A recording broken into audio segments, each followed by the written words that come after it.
The Sunset restaurant was really busy when Darren and the others arrived.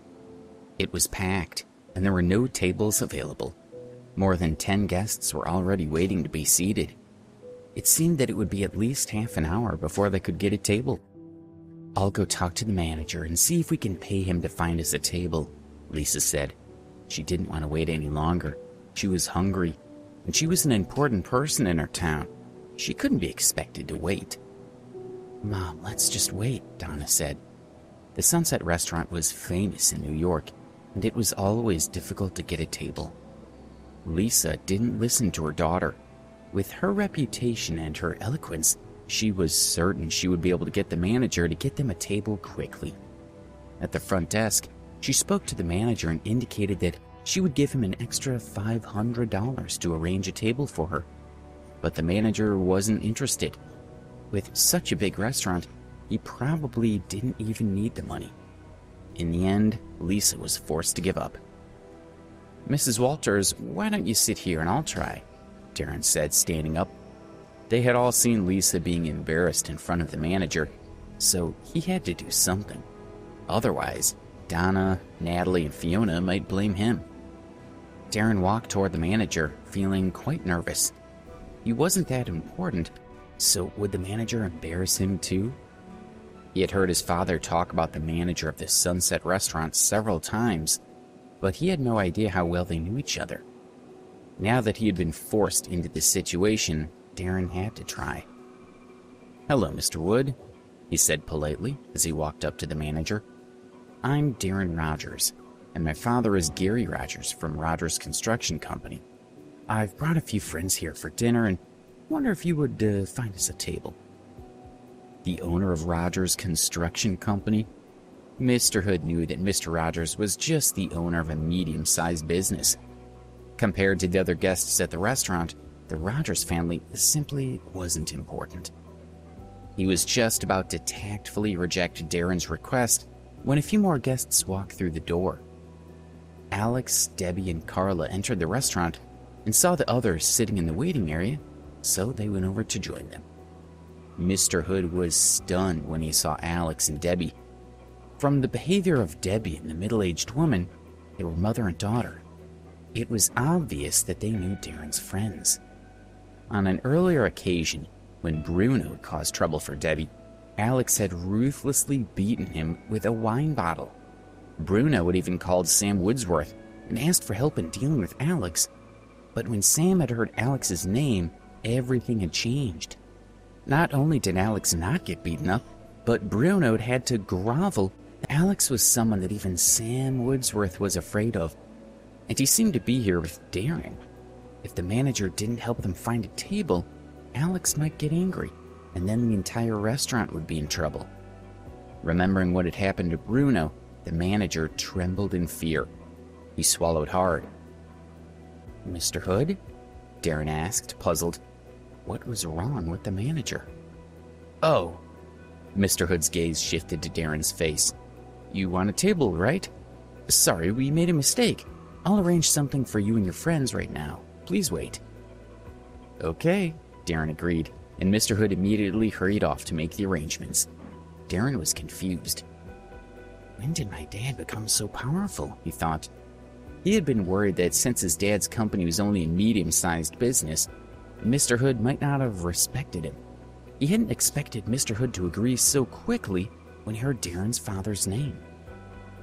"It looks like my father has quite a bit of prestige in New York City after all," he thought. With that in mind, Darren returned to the waiting area. "Well, why do you think we're still just sitting here?" Lisa was saying to Alex, clearly annoyed. "This is a restaurant, not a house, so you can't just eat wherever you want." Then she looked toward Darren. "Darren, it's fine if the manager doesn't have a table. I'm not that hungry, so we can wait for half an hour." "Hey, Mrs. Walters," Darren said proudly. "I've arranged it with Mr. Hood, and he's gone to find us a table." "Oh!" Lisa was a little taken aback. "You're really something, Darren. I tried and the manager wouldn't listen to me. You're gone for only a minute or two, and you've already got the manager to agree. Impressive." She glared at Alex as she continued. "Unlike some people who asked why we were still sitting here, If you have the power to do something about it, then go and get the manager to give us a table. If you don't have the power, then keep quiet." She crossed her arms and turned her back on Alex, who merely sighed. A waitress came over and asked them to follow her upstairs to a private room. The door was labeled 888. Inside, the room was spacious and bright. It was decorated with red carpets, yellow chairs, and two expensive-looking porcelain vases that were as tall as a person. Looking at the room, Darren started to panic. He asked the waitress, "What does this room cost?" "Oh, this is our most luxurious room," she said politely. "Prices start at $8,000. $8,000? Darren was shocked and more than a little nervous. He had thought that this meal would cost $2,000 at the most. But $8,000? That was a lot. "Darren, how about we go to a different room?" Lisa suggested. She had never spent so much on a meal before, and Darren and Donna were still students. How could they possibly afford to spend that much money? "It's okay, Mrs. Walters," Darren said, wiping sweat from his forehead. "I like this room. Let's stay here." He didn't want to be humiliated in front of everyone. "Sir, there's nothing to pay," the waitress said with a smile. "Mr. Hood said that you were honored guests, and we're happy to have you in our restaurant. Your meal is on the house." Free? Darren felt like a prisoner who had suddenly been pardoned on his way to be executed. He was overjoyed. He looked at the waitress and noticed that she seemed a little starry-eyed, which was a little amusing. "Please take a seat," she said. "We'll bring your meal shortly. They are all our best dishes." She smiled and left the room. "Darren, you really do command respect," Lisa said, sitting down. "Not only have you got us into the most luxurious private room, but you don't even have to pay for it." She was extremely satisfied with this powerful boyfriend of Donna's. "Exactly," Fiona agreed. "What does your family do? Why are they so respected?" She was very interested in Darren.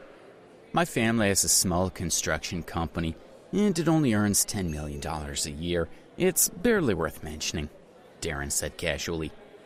$10 million is not worth mentioning?" Natalie smiled at him. Then she glanced at Alex, looked him up and down, and asked, "Young man, what does your family do? Do you earn several tens of thousands of dollars a year?" "My family has no business, so how could I earn tens of thousands of dollars?" Alex asked, not interested in talking to snobbish people. They all mocked Alex for not having enough money. The waitress returned and brought several dishes to the table, including mushroom soup, pork chops, steak, salmon, and fruit salad. They didn't know which knives and forks to use, but Donna showed them what to do. Debbie and Alex already seemed to know and helped explain it to Carla and Lisa. But weren't they just country bumpkins like Carla? "How do you two know which knives and forks to use?" Lisa asked in disbelief. "Have you eaten in places like this before?" "I used to work here part-time," Debbie said flatly. "Ha! For a minute there, I thought you ate in places like this all the time, but no, you were working for someone else." Lisa sneered, then muttered softly, "No matter how much you know about fancy cutlery, it's a waste of time. It's not like you'll get much chance to eat expensive meals." The door opened, and Mr. Hood came in, bowing his head slightly. "How was your meal?" he asked politely, his gaze locked onto Alex's face. Of course, he didn't dare make eye contact. "Very good," Darren said, standing up and shaking Mr. Hood's hand. "Thank you for your hospitality. I will remember it. Mr. Hood is so polite," he thought. He even came over just to ask me if my food was okay. "Ah." Mr. Hood wanted to speak to Alex, but Darren didn't let go of his hand and was still standing there smiling at him. Since he didn't know how close Darren and Alex were, he couldn't object. He simply smiled amicably. Darren talked for a while, and then he finally let go of the manager.